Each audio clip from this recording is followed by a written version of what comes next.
Fala galera, tudo bem com vocês? Professor Tigman para mais um vídeo artigo.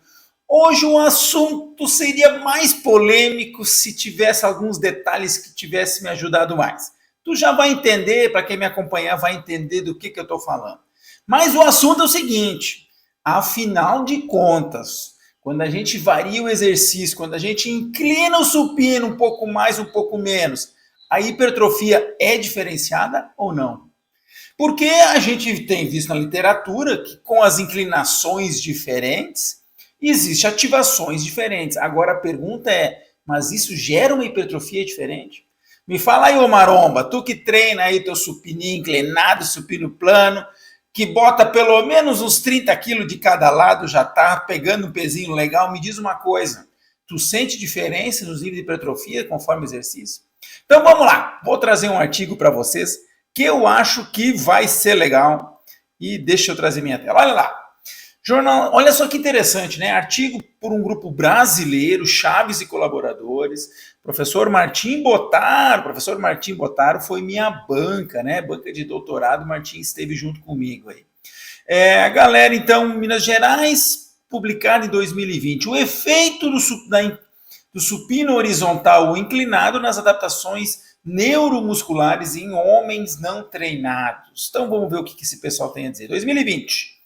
Então, como eu falei, né, nós temos várias formas de alterar os exercícios, de variar exercícios. Peso livre, máquina, unilateral, bilateral, mono, multiarticular, superfície estável e instável, cadeia cinética aberta ou fechada, inclinação plano ou inclinado, enfim, várias opções, né?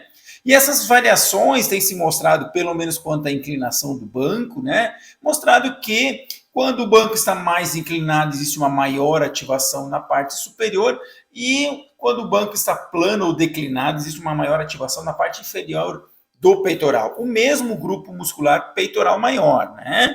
Não vamos confundir o peitoral maior com o peitoral menor, com a porção clavicular próximo da clavícula, com a porção external próximo do externo, né? Então vamos deixar bem claro. Bem, então se sabe disso, e aí isso tem se visto nos estudos com eletromiografia, e essas variações geram forças diferentes, ângulos diferentes. A gente sabe que são dois exercícios com algumas diferenças. Bem, de forma geral, se recomenda, pensando em ganhar força em ângulos específicos, mas a pergunta é se a nível de hipertrofia existe essa diferença. Então, este foi o objetivo do estudo. Jovens homens estudantes de 18 a 30 anos, com moderado nível de atividade física, né, fazendo 3 vezes por semana exercício, que não estavam treinando força pelo menos 6 meses, foram familiarizados com os procedimentos antropométricos, da espessura muscular, eletromiografia, uma avaliação de 10 repetições máximas para padronizar a carga em cada um dos exercícios. E aí foram feitos 3 grupos. Um grupo treinou apenas com o supino plano, 15 sujeitos. Outro grupo apenas com o supino inclinado, né, também. E um grupo que treinou com combinado, ou seja, fazendo os 2 exercícios, né? Algumas séries de um, algumas séries de outro. Treinaram apenas uma vez por semana esse grupo muscular, fizeram 4 a 6 séries, primeiro 4 séries até 4 semanas, e da quinta a oitava semana foram 6 séries. Então, um grupo treinou plano, treinou apenas séries no supino plano, o outro treinou só séries no supino inclinado, e o outro treinou metade de cada um. E as avaliações foram feitas nos ambos os testes. Então, teste de força no supino, no inclinado e no plano, e assim por diante. A carga utilizada foi de 8 a 12 repetições máximas, e aqui fala em alcançar a falha em cada série. E espessura muscular avaliada por meio de ultrassom, medido em 3 diferentes lugares. Fiz uma ilustração aqui, né? No segundo espaço intercostal, entre a segunda e a terceira costela, no terceiro espaço, entre a terceira e a quarta, e no quinto espaço, entre a quinta e a sexta costela, no ponto médio da clavícula. Eu fiz aqui, né, no olhômetro aqui, mas provavelmente nesta região aqui foi medido com ultrassom o nível de hipertrofia, de espessura muscular deste músculo. Foi avaliada a força máxima isométrica, usando células de carga, em ambos os exercícios, né, no supino plano e inclinado. Foi avaliada a eletromiografia antes e depois, em 2 lugares, no segundo espaço intercostal e no quinto apenas, então no peito superior e inferior. E o treinamento, eu já falei tudo que tinha para falar, 2 segundos em cada fase, certo?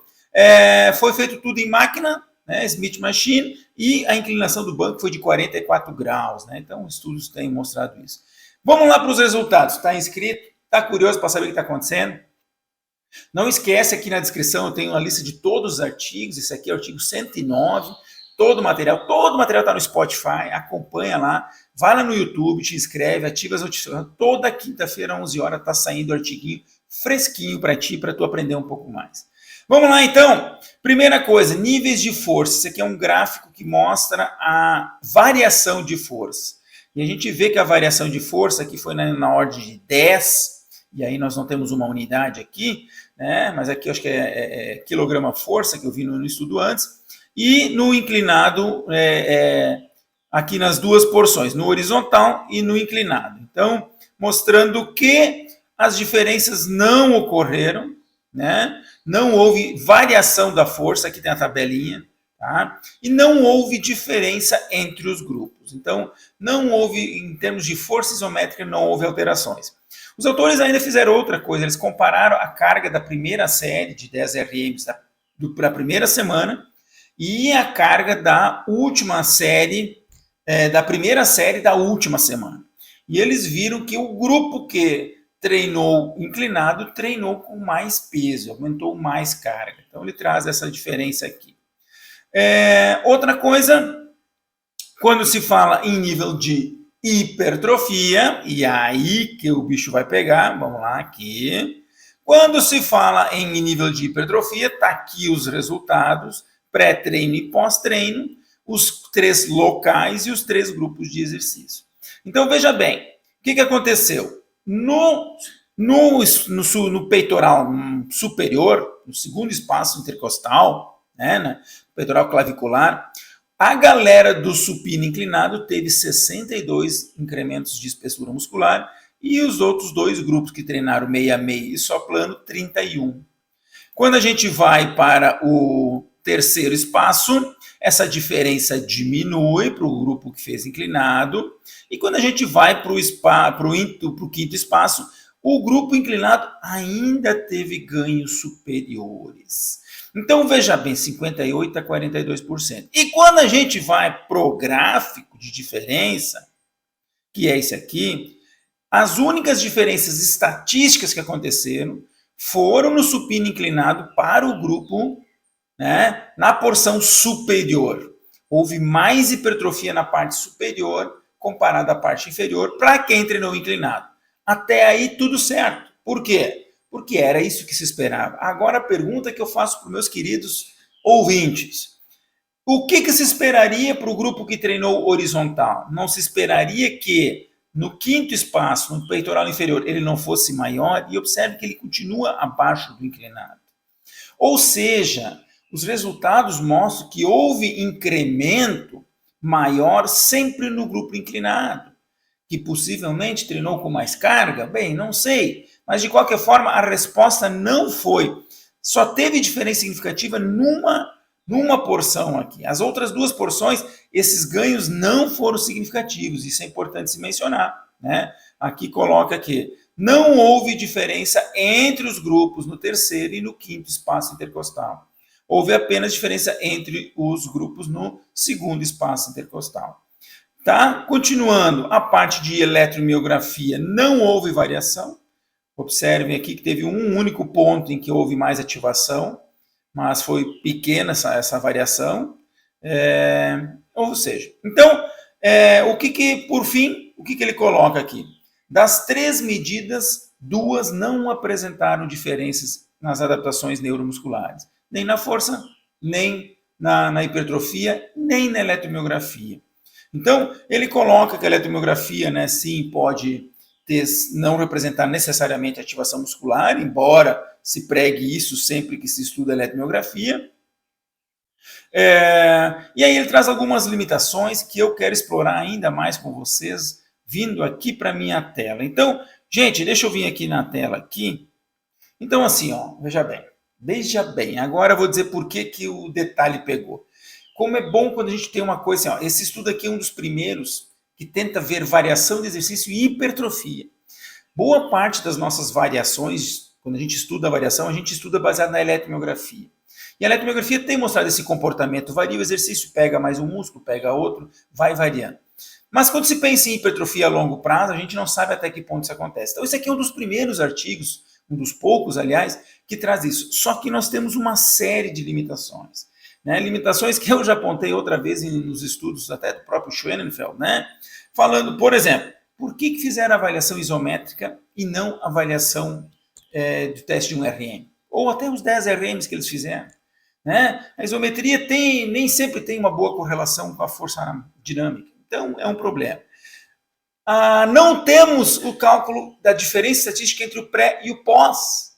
Não tem pré e pós, não tem estudo, não tem o valor estatístico da diferença pré e pós, apenas a comparação entre os grupos. A estratégia de espessura muscular é uma estratégia que tem limitações. Claro que é um modelo mais barato de se avaliar hipertrofia, tem boa reprodutibilidade, mas ela não nos traz a informação tão precisa como deveria ser. E também uma coisa que me chamou muita atenção foram valores reduzidos de eletromiografia no pós-treino, que a gente esperaria uma maior atividade, e também baixos incrementos de força. Pegar jovens não treinados com incremento ali de 10% de força em 8 semanas, é um valor muito pequeno para ser. Então, assim, ó, tem coisa que não fechou bem ali no estudo e a gente, no fim das contas, a gente não consegue ainda concluir até que ponto essa hipertrofia localizada realmente acontece. Então, gente, vamos devagar. Vamos devagar. Se você quer acreditar nos maromba aí, que fica dando dica para ti, que faz assim, pega mais, hipertrofia mais, vai com tudo, a vida é tua, segue tua vida. Agora, se nós quiser falar de ciência e falar sério, sem marketing, sem nem propaganda enganosa, a gente ainda não sabe muito bem como as coisas acontecem. E digo mais, pode até acontecer, mas a gente não sabe até que ponto isso é um comportamento normal das pessoas. Pode acontecer numa pessoa, não noutra, né? Até que ponto existe esse comportamento de hipertrofiar mais uma região do que outra, fazendo o mesmo exercício e mudando apenas alguns detalhes. Tá? Então, veja bem, não trouxe resposta nenhuma para ti hoje, só te trouxe um monte de coisa para tu pensar. Agora, pensar é bom, pensar faz o cara ficar inteligente. E é aí que a gente está junto, tá bom? Valeu, um abraço!